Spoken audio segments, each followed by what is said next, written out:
Ya tenemos en nuestro programa al ex ministro de Agricultura, Milton Bon Gese, para hablar de la segunda reforma agraria, pero antes le preguntaremos si él también, como hombre del siglo XX,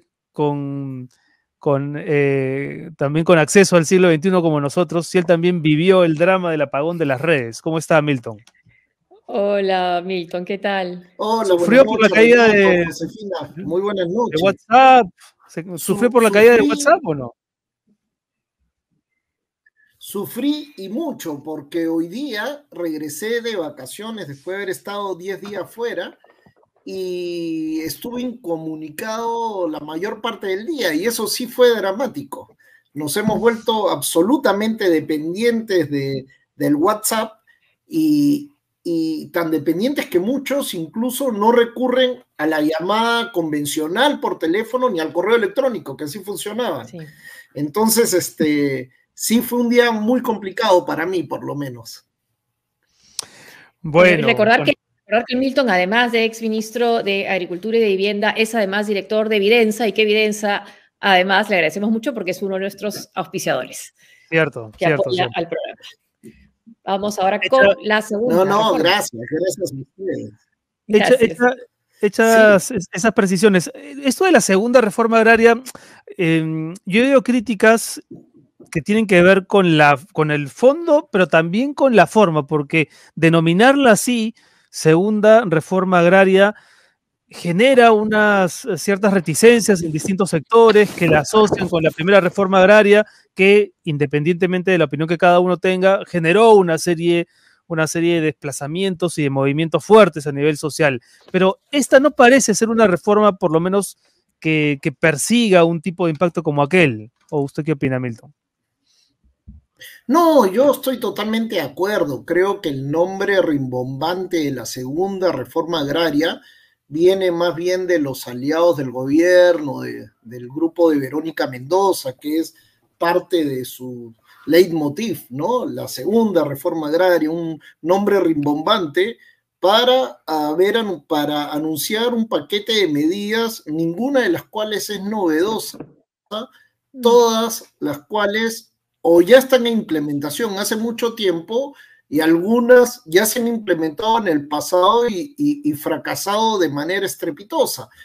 Entonces, el nombre de reforma agraria es y la fecha, la verdad ¿no? es que es También en la bastante que se soso. anuncia.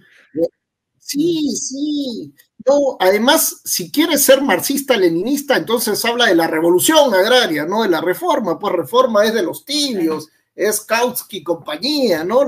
Que los izquierdistas radicales llamaban revisionistas. Entonces, claro. ni siquiera han sido osados para llamarlos, ¿no? Reforma agraria es un nombre tonto realmente para un proceso que no tiene nada que ver con lo que se hizo en los 50s y 60s y que afectó a gran parte del mundo en desarrollo, ¿no? Todos los países hacían la reforma agraria, entendiendo reforma agraria como la redistribución de tierra entre los latifundistas y los agricultores sin tierras.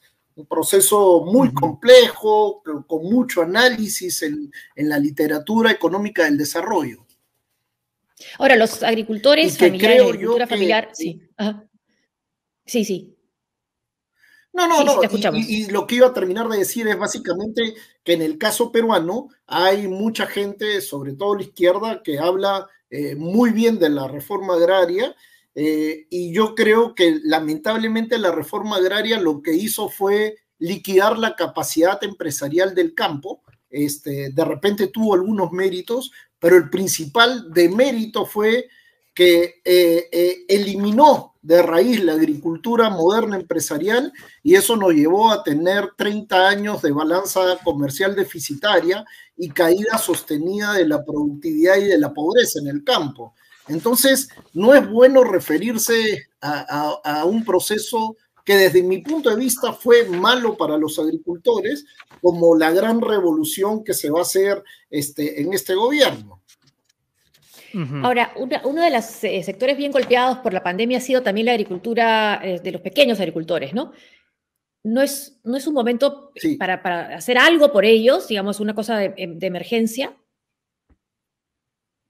Sí, sí, claramente sí, pero el gobierno todavía no sabe qué quiere hacer. Fíjate que recién acaban de convocar a una comisión multisectorial donde está la mitad de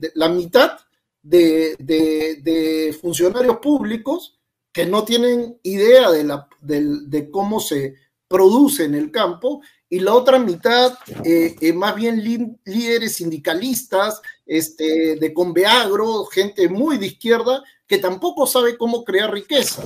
Y a todos ellos les han dado la capacidad de pensar e imaginar la agricultura del futuro. Cuando en realidad, fíjate, ya van a ser 100 días de gobierno y todavía no se han hecho cosas que valgan la pena mostrar, todavía están en conceptos generales.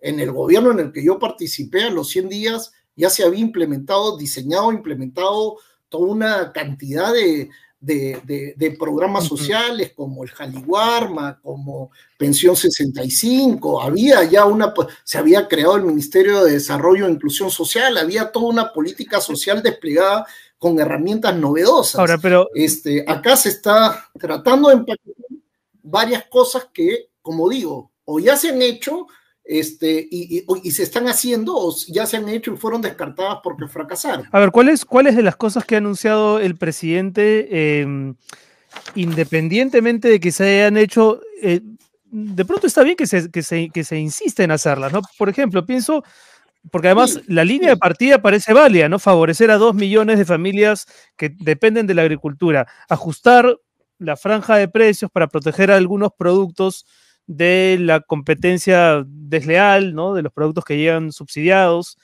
No va a haber expropiación de tierras, se va a capacitar a agricultores, se va a tecnificar la industria.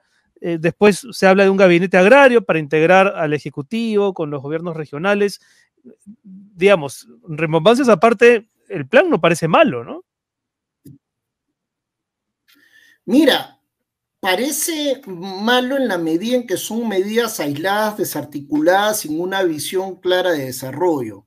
¿Y a qué me refiero? En este paquete hay cosas muy buenas, como por ejemplo infraestructura agraria, infraestructura de riego para las zonas altoandinas. Ese fue el programa que creamos, que se llamó Mi Riego en el 2012. Es más, me tocó crearlo, y como consecuencia de ese programa llegamos en pequeñas irrigaciones a casi 100.000 hectáreas en la sierra y 100.000 agricultores, que era insuficiente, pero fue el primer gran proyecto que apuntaba justamente a la agricultura familiar. Luego ese programa desapareció y se minimizó porque el nombre lo asociaban al gobierno en el que yo participé. Pero entonces ese programa es súper bueno. Lo de las bandas de precios es una tontería. Hoy día es lo que somos dice un país Pedro Franque, ¿no? Sí. Perdón, mira, es una tontería porque justamente Perú acaba de perder una demanda, perdió justo antes de la pandemia una denuncia ante la OMC de Guatemala, justamente porque Perú manipulaba su banda de precios para que sea más bien proteccionista en el azúcar. Y la sanción ha sido tremenda, la sanción ha sido que tenemos que abrir nuestra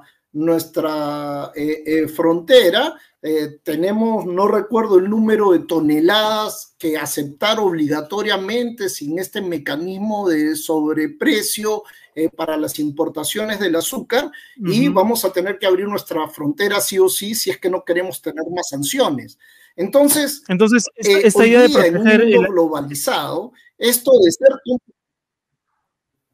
Sí, no, eso de proteger, digamos, el azúcar, el arroz, el maíz, los lácteos, ¿no es una buena idea o no es una buena idea planteado como lo ha anunciado el presidente? No es una buena idea en general, y tampoco es una buena idea tal como lo plantea el presidente. Tratar de ser competitivos a la fuerza no tiene ningún sentido, porque la competitividad en el mundo no se hace a partir de poner aranceles y prohibiciones a la importación. Fíjate que, por ejemplo, cuando hablamos de arroz, siempre se habla que Tailandia subsidia su arroz y nosotros importamos arroz de Uruguay, donde no se subsidia el arroz. Cuando hablamos de trigo, hablamos de Estados Unidos, pero nosotros traemos de Canadá. Entonces, no tiene mucho sentido. Fíjate, tratar de que en el Perú, en 1 hectárea de tierra, produzcamos lo que el mundo es más eficiente, no es un buen negocio porque, por ejemplo, 1 hectárea de arándanos nos genera entre 25,000 y 30,000 dólares por hectárea. 1 hectárea de esos productos que quieres incentivar te genera 1,000 dólares, 1,500 dólares por hectárea. Lo inteligente para generar desarrollo es llevar ese desarrollo de la agricultura moderna a aquellos agricultores que todavía no son parte de la agricultura moderna. Entonces, no es una buena idea en general y en particular nos expone a sanciones en el ámbito de la OMC, que nos puede generar cierre de algunos mercados. Lo que estaba leyendo era ese tuit de Pedro Frank, el ministro de Economía, ¿no? Que esta segunda reforma agraria implica apoyar nuestra agricultura familiar. Desde el MEF apoyamos cambios para frenar la competencia desleal de alimentos importados, mejorando la franja de precios de manera técnica para proteger al agro nacional. ¿Se puede hacer esto de manera técnica? Mira, el economista más respetado peruano en análisis agrario es, por lo menos para mí, es Javier Escobal, de Grade. Es un trome, es un tipo, y nadie lo puede tachar de que es de derecha, ni proempresarial, etc. Y él tiene varios trabajos sobre la ineficiencia de las bandas de precio, porque en lugar de usarse como mecanismo de estabilización de precios internacionales, se ha usado como un mecanismo de protección adicional. Y lo que ha hecho es retrasar la transformación productiva del agro peruano. Eso es lo que pone como conclusión Javier Escobal. Entonces, es un mecanismo que más bien hay que darle predictibilidad en el largo plazo, y tratar de que no se manosee tanto, porque cuando se manosea la fórmula de cálculo de la protección es cuando vienen además los problemas y las sanciones desde nuestros socios comerciales. Hay otro anuncio también llamativo, tal vez porque ahí sí el tono populista se ha notado mucho, cuando se habla de la creación de una planta de fertilizantes a base de fosfato con la promesa o la expectativa de convertir al Perú en un exportador de fertilizantes en la región. ¿Eso es posible en el mediano o largo plazo? ¿O es algo que no va a ocurrir y se está incurriendo en una falsedad? Mira, Renato, no han dicho cómo, entonces guardo esperanza. Uno puede promover internamente que haya alguna planta de producción de fertilizantes, pero zapatero tus zapatos, con capacidad empresarial.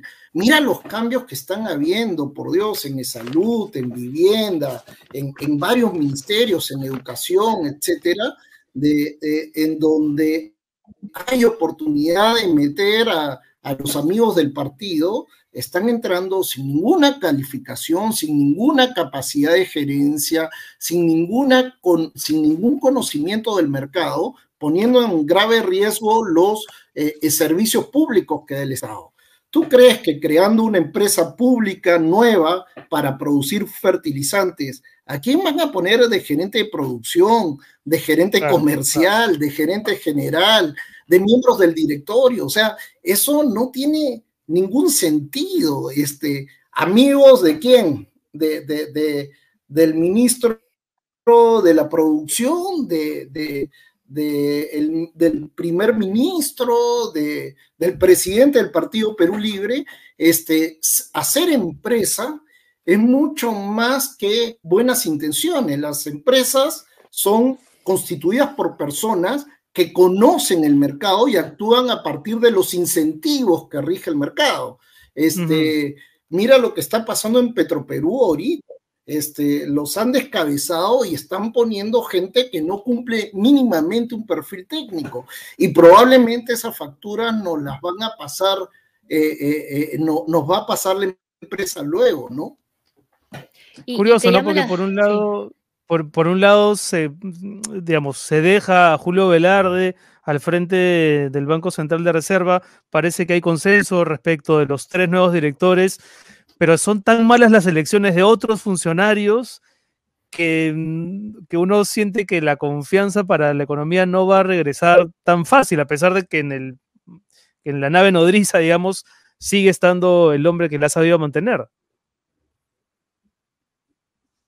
Sí, mira, afortunadamente el MEF también se va salvando, por lo menos Frank, Guerra García y otras personas, más allá de su posición política de izquierda, digamos, son economistas con conocimiento de la gestión pública, que tú puedes discrepar de la ideología, pero en términos gerenciales no van a ser tonterías. Claro. Pero en todos los demás ministerios, fíjate lo que está pasando, es de terror, es para realmente asustarse, ¿no?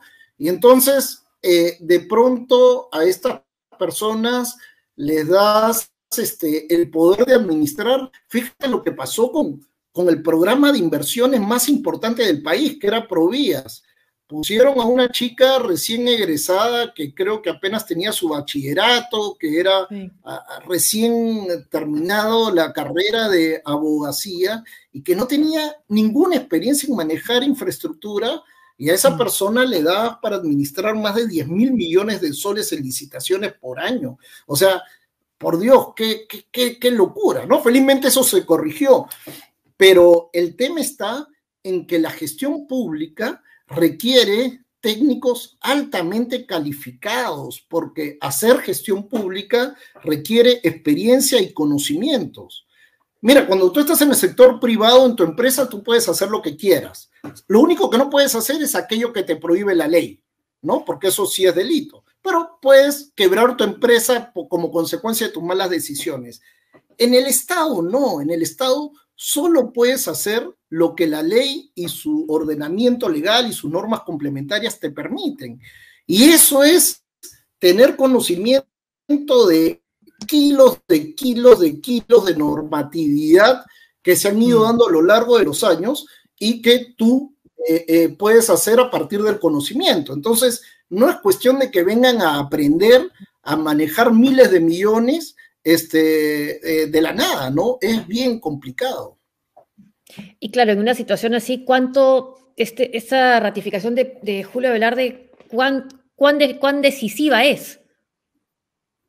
Mira, por el lado de la política monetaria, creo que es absolutamente decisiva, ¿no? Yo tuve la suerte, el honor y el privilegio de haberlo tenido a Julio como profesor y siempre ha sido uno de los economistas peruanos más admirados, y de hecho en términos de política monetaria tuvo bien ganado el título de mejor banquero central del mundo. O sea, eso no es poca cosa. Julio es un lujo de profesional en el BCR, y eso nos da la confianza desde la política monetaria y de la articulación entre la política fiscal y monetaria. Pero a nivel micro de políticas sectoriales, desde la política monetaria no puedes controlar desbarajustes. El hecho de los cambios que han hecho en Mi Vivienda, por ejemplo, de un montón de gente que está entrando, han sacado a todos los equipos que habían rescatado Mi Vivienda después de unos años medio malos y que habían acelerado la construcción de viviendas. Bueno, todo lo han cambiado. A nivel del Ministerio de Transportes, a nivel de otros cargos del Ministerio de Vivienda, Construcción y Saneamiento, del Ministerio de Educación. Entonces, los peruanos nos vamos a dar cuenta de todas estas malas decisiones en unos años, cuando los servicios que provee el Estado se detengan y vengan de mala calidad. Y ahí nos vamos a dar cuenta de las consecuencias de las decisiones que se toman hoy. Hay un tema que también me interesaba dentro del tema de la segunda reforma agraria, que es el papel que juegan los gobiernos regionales, ¿no? Porque se ha hablado de este gabinete agrario, que sería un gabinete intersectorial, sí, pero en un año, digamos, electoral, como es el 2022, también esta reforma agraria podría ser perfectamente un caldo de cultivo para usarse como plataforma política. No sé cómo ves tú, Milton, eso. Mira, la intención de esa medida es buena, y porque felizmente lo que está implícito en esa medida es que el desarrollo para la población que vive en las zonas rurales va más allá de la agricultura. Pretender que solo la agricultura va a desarrollar a la población que vive en las zonas rurales en una economía de subsistencia, eso sí es un error. Y por lo tanto, lo que están viendo es que hay otro tipo de intervenciones, como por ejemplo lo demostró Richard Webb hace unos años, donde analizó el impacto de las carreteras en el desarrollo de la población rural y mostró todos los beneficios que generaba.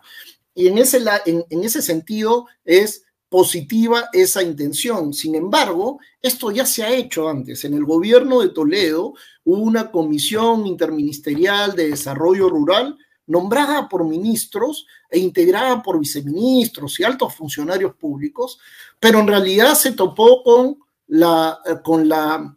el que tiene la responsabilidad del desarrollo territorial en nuestro ordenamiento son los gobiernos regionales.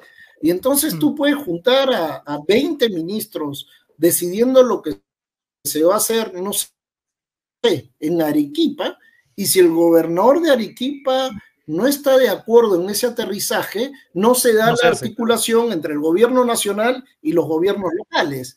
Entonces tendrías que generar 26 gabinetes tomando como referencia al gobernador de cada región e incorporando a los alcaldes provinciales y distritales.